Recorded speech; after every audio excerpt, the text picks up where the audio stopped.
Inshuti za Insightech, turabamenyesha yuko tariki ya mbere z'ukwa gatanu 2026, ejo bundi kwa gatanu ku munsi w'abakozi hazaba ari konji. Tuzabagezaho rero isomo rizaba ari ubuntu. Iryo somo rizaba ari ubuntu, ntizagucika. Tuzigisha ku misoro. Icyo usabwa ni kimwe cyonyine, ni ukwiyandikisha. Yandikishe ukoresheje iyi link twabahaye. Hari link twabahaye hano. Iyi link twabahaye ni ukuza ukayikirika gusa, ubundi wamara gukirikaho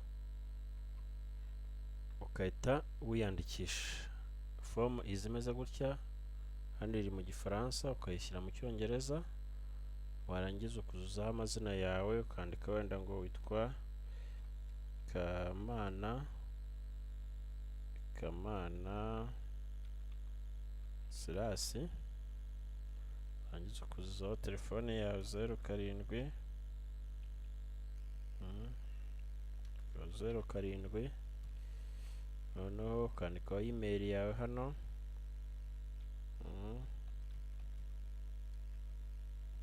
Gmail, ukomeza hano ugahitamo mu masomo wifuza kuziga. Ubwo ni ku misoro, uremeza hano kuko ariyo tuzabahuguraho. Uhite wemeza ariya ku misoro, uhite umanuka. Isaha tuzigiraho ni iyi ngiyi, iyo uyemeze uhite umanuka. Umunsi tuzigiraho n'uyu nguyu nawo uwemeze ni Friday.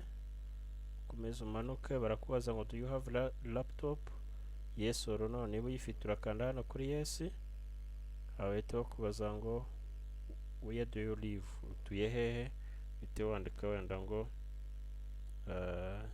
Nyamirambo, cyangwa se wandike Nyamagabe, biterwa naho uzaba uri. Uhita ukanda hano kuri send.